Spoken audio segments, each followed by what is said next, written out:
Hello and welcome to my YouTube channel. My name is Julie, and on this channel, we talk about becoming the best version of ourselves. Now, today I'm going to talk about our strengths and how we can utilize them most effectively. So, to begin with, one of the things I'd like to make sure that people really understand about strengths, we all have them. Everybody has something that they are good at doing. But here's the thing, strengths are most helpful when they're not just something that we're good at, but they're something that actually give us energy. We enjoy doing it. And so when we look at our strength, being good at something isn't enough. It's what do I enjoy? What brings me purpose? What do I get the most value from?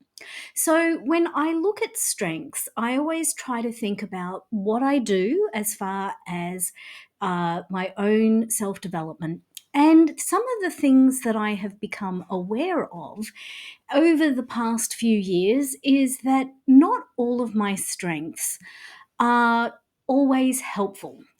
And what do I mean by this? So, quite often, things that we do by just that's how we do them, and they can quite often be strengths if utilized properly, but they can also have shadows. And one of the most mind blowing YouTube persons that I've watched that really it blew me away. And his name is Andy Dunn, and he talks about his descent from entrepreneurialism into a mental breakdown, and then what he needs to do to be able to manage himself throughout the rest of his life so that he can keep the things that make him good but give a barrier to them so that they don't pull him down. And I'll give you a quote that he says: lack of sleep, grandiosity, relentless optimism, high risk behaviors, racing speech, and ideas that are seen as delusional. Does that remind you of anyone? Because it sounds like an entrepreneur having a good day. And this is something that I've grown increasingly aware of with some of the strengths that I have. And I'll use a couple of examples just so that it's something to think about within your own personal development. One of my strengths is tenacity or stubbornness, depending on which side of the of the spectrum I am utilizing it. Now, when it's a strength, it allows me to keep going through adversity. When I'm utilizing it as a strength, it's because I've got my teeth into something and I am loving it. The problem is that when it slips from tenacity into stubbornness, that same behavior can create toxicity in my life. So, let me give you an example. Doing a long term project, such as writing a novel, you need a certain amount of tenacity to get up every day and chip away at the editing process to remain optimistic in the face of this relentless need for perfectionism. And tenacity allows me to do that. It allows me to pretty much every day get back into it and think, I'll just do some time now. I'll just do something. And that is both stubbornness and tenacity. Now, one of the things I've realized about myself is that when it falls into that toxicity is when I don't move for 8 hours. I just sit on the couch and I edit my book and I don't do some of the things that I need to do. I have this growing list of other activities and tasks that need to be done, and I haven't done them because I'm so into what I'm doing. And so that sort of focusedness, that single minded purpose is useful for getting a long term project done. But I have to manage it. And this is the thing, it's not about eliminating those behaviors. Look around and look at what you need to do in your workplace or at home. What are the behaviors that you can lean on to get the job done? But those same behaviors, if there's no self awareness around how they impact us, if there's no awareness on what are the downsides of this behavior, that's where they can slip into this dark shadows kind of area. So, things that I know I need to do in order to sort of corral that obsessive behavior that I can get into is to make sure that I properly schedule my day. Journaling, I've already talked about journaling earlier, and this is a great area that for me helps me to remain focused. It helps me to know this is what else I need to do today. Yes, this is important. Achieving that goal is important. But so is ringing my doctor and making sure that I've got my appointments properly scheduled in my diary. And so sometimes, and that's just a very simple example, I want to get into doing something, but it's going to take a couple of hours. So maybe before I do that, I give myself a 10-minute window at the start of it.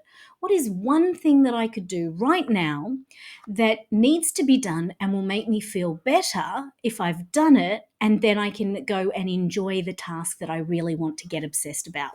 So I did that just before the filming. I knew that the filming that I'm going to do today could take a couple of hours. And so I also knew that one of the things that has been preying on my mind, because it came out in my journaling, was that I knew I had some medical appointments coming up, but I hadn't properly put them into my calendar. So I sat down, I rang the doctor, first thing.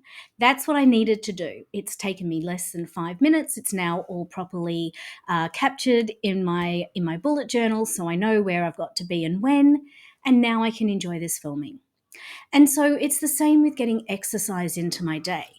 It's good that I can spend 3 to 4 hours sat on the couch in the afternoon editing my book, or 3 to 4 hours creating these videos. But what's not good is sitting or standing still for a long period of time. And so what I need to do is to be aware that at 4 o'clock in my diary, I have a note to go for a walk. And part of that is looking at that walk as part of that creative process, as part of what sustains me, is giving it that priority that will allow me to really walk away from something that I'm actually quite enjoying and that I'm obsessed with at the moment. So, one of the things that I would challenge everyone to think about: what are my strengths? And what are behaviors that I naturally fall into when I'm trying to complete a task, when I'm working on something that I enjoy, where it actually gives me energy to do this, but if I don't watch it, it can fall into a dark side of that same behavior. Optimism is another one that for me, I do have to manage, because I can get what I consider to be delusionally optimistic. And what that prevents me from doing is seeing some of the downsides, is seeing some of the roadblocks that might be coming up. And so it's not that I have to stop being optimistic, because that's fine. It gives you that sort of purpose, it gives you that enthusiasm, because you are sure things are going to work out. But what I have to do is to remember that this is something I naturally fall into. I am more optimistic. And so I make sure that I give myself time to think about, well, what might go wrong? What might not work out? What could prevent me from achieving this? And actually think through those things and create a plan. So again, it's not about eliminating a behavior. It's about understanding both how it supports us in our workplace and in our personal lives, as well as what needs to happen if it falls into overuse, if it becomes toxic, if it becomes unsupporting in our journey. So, with that, thank you very much for your time. And if you would like some resources, I'll put them in the description. I'll also link Andy's YouTube in there. I think it's amazing. Highly recommend it. And if you'd like to share in the conversation, or if you have personal experience with this happening to you as well, or any other examples that you think we could definitely all learn from, please put them in the comments section. But thank you for your time, and I look forward to having this conversation again next week. For now, goodbye.